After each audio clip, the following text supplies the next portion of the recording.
اب میرا عہدہ بدنام ہو رہا ہے اور یہ کام آپ نہ کریں. ایک تو یہ خبر آئی ہے. اب دوسرا جو ہے وہ بتایا گیا ہے کہ کس طریقے سے کچھ اور لوگ جو ہیں ان کو بھی اٹھایا گیا ہے. اب یہاں پہ جو خبریں ہیں وہ بڑی تشویشناک آنا شروع ہوگی اور آئندہ 2-4 دن کے اندر اب اس کے اندر جو ہے وہ مزید لوگ بھی گرفتار ہو سکتے ہیں. یہ تحریک انصاف کے نامزد امیدوار ہے قومی اسمبلی این 145 خانیوال سے کرنل ریٹائرڈ عابد محمود شاہ کھگا. ان کو بھی کل دوپہر سے گرفتار کر کے کسی نامعلوم مقام پر منتقل کر دیا گیا ہے.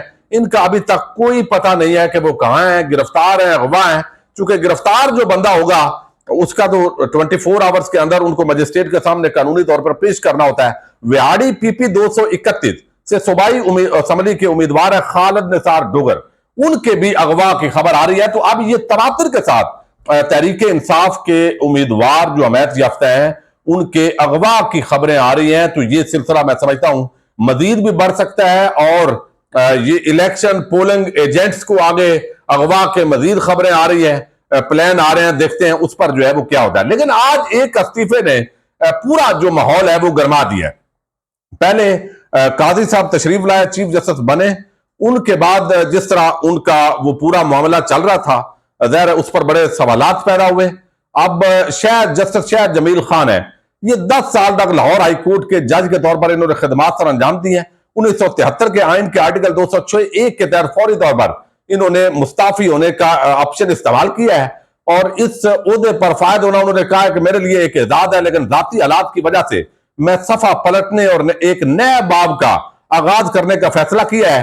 1 اونس ثواب دید 1 پاؤنڈ عقل کے قابل ہے. یہ بڑا ایک تاریخی جملہ لکھا ہے اور اس جج کی یہ خاصیت ہے، انہوں نے جو یہ استعفیٰ دیا ہے اس کے اندر جو شعر لکھے ہیں اس کے اندر پوری کہانی بتائی ہے انہوں نے کہ شاید وہ جج رہتے ہوئے بھی آئین اور قانون پر عمل درآمد کرنے سے قاصر ہیں. اتنا گھٹن کا ماحول ہے ججز کے لیے بھی، فیصلے وہ دیتے ہیں، عمل درآمد نہیں ہوتا. بہت سارے ججز اس کے اندر کڑ رہے ہیں اور بتایا جا رہا ہے کہ مزید بھی استعفے اس حوالے سے 3-4 جو ہے وہ آئندہ آنے والے دنوں کے اندر آ سکتے ہیں. آزاد کی ایک آن ہے محکوم کا 1 سال، کس درجہ گراں سیر ہے محکوم کے اوقات. یعنی اتنے محکوم وہ سمجھ رہے ہیں کہ وہ کہتے ہیں کہ ایک آزاد کی 1 آن محکوم کے 1 سال کے برابر ہے. جیسے ٹیپو سلطان کی وہ کہاوت مشہور ہے کہ شیر کی 1 دن کی زندگی گیدڑ کی 1000 سالہ زندگی سے یا 100 سالہ زندگی سے بہتر ہے. اسی پیرائے کے اندر یہ اقبال کے اشعار ہے: آزاد کا اندیشہ حقیقت سے منور، محکوم کا اندیشہ گرفتار خرافات. محکوم کو پیروں کی کرامات کا سودا ہے، بندہ آزاد خود ایک زندہ کرامات. اقبال یہاں نام نہ لے علم خودی کا، موضوع نہیں مکتب کے لیے ایسے مقالات. اب اس کی تشریح بڑی زبردست ہے لیکن ظاہر ہے آپ سمجھدار لوگ ہیں اور میں اس پر زیادہ جو ہے وہ وقت نہیں لے جانا چاہتا. لیکن یہاں پہ ایک تو یہ استعفیٰ، مزید لائنیں، لیکن اس کے ساتھ جو عمران خان نے اس کے بعد پیغام دیا ہے وہ پیغام بڑا عام ہے.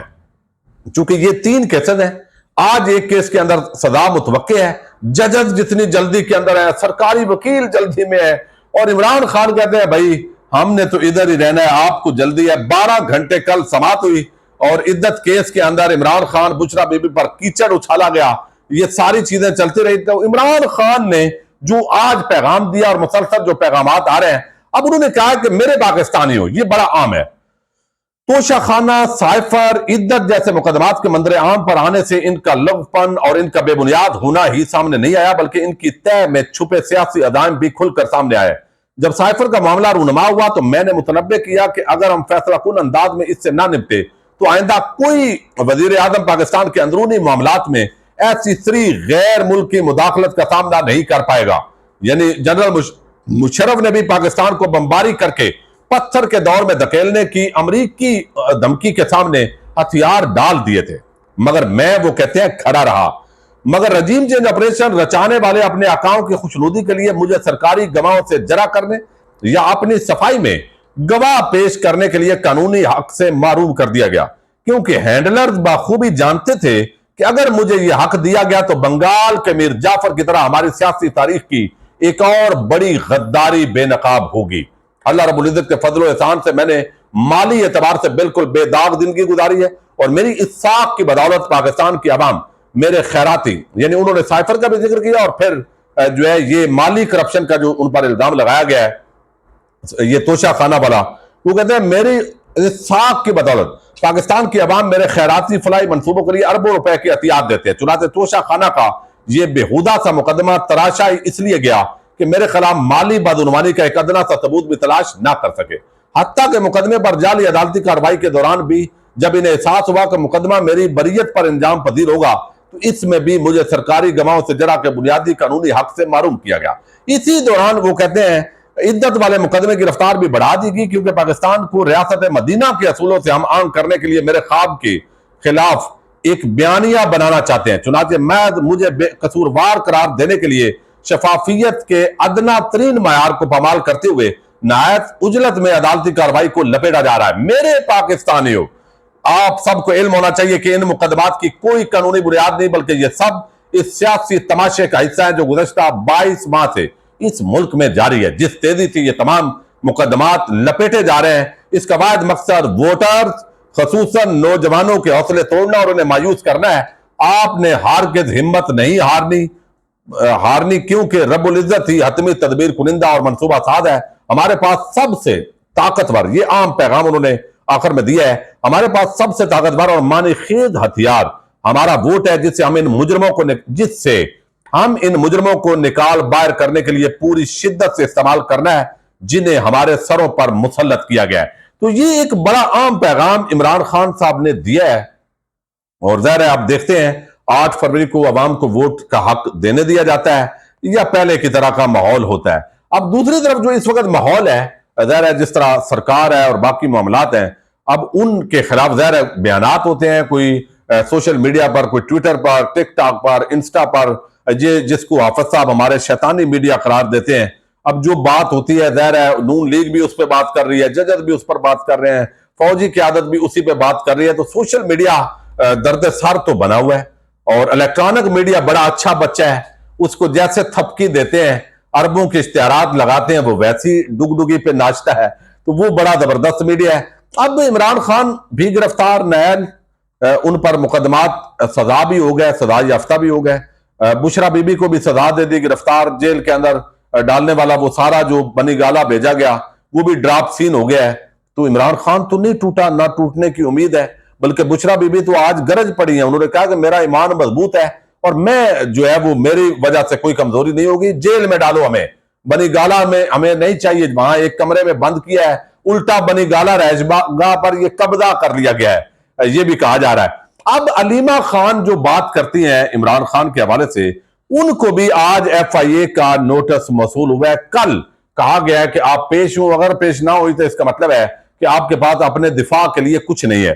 اب یہ جو فیڈرل انویسٹیگیشن ایجنسی ہے ایف آئی اے کی جانب سے سائبر کرائم کے نتیجے میں انکوائری کا نوٹس جاری کر دیا گیا اور ان کے خلاف ریاست کی مدیت میں انکوائری کا حکم دیا گیا ہے۔ ایف آئی اے کے مطابق علیمہ خان کی جانب سے دھمکی، معاشرے میں انتشار پھیلانے اور عوام میں خوف و ہراس پھیلانے کے نتیجے میں انکوائری کا حکم دیا گیا ہے۔ ایف آئی اے کی جانب سے نوٹس میں کہا گیا ہے کہ علیمہ خان 3 فروری یعنی کل 2024 کو صبح 11 بجے جو ہے F I A cyber crime reporting centre میں پیش ہو کر وضاحت پیش کریں۔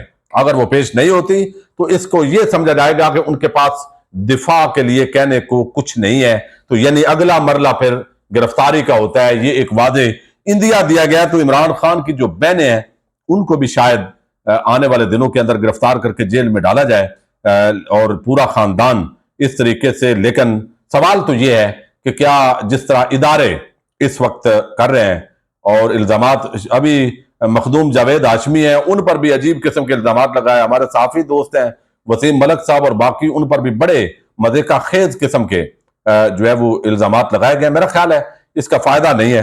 دوسری طرف نون لیگ کے کڑچے چمچے وہ بے شک جو ہے وہ جتنا بھی انہوں نے ثاقب نثار سے لے کر جسد بندیال، مظاہر نقوی، ان کے خلاف جو بھی کیا، ان کے خلاف ذرا بر ایکشن نہیں لیا، تو یہ ایک جانبداری کا جو ہے وہ اظہار ہوتا ہے۔ بہرحال اس کا کوئی فائدہ تو نہیں ہوگا، الٹا اداروں کی جو ساکھ ہے وہ مزید میرا خیال ہے متاثر ہو رہی ہے۔ پاکستان زندہ باد، پاک فوج پائندہ باد۔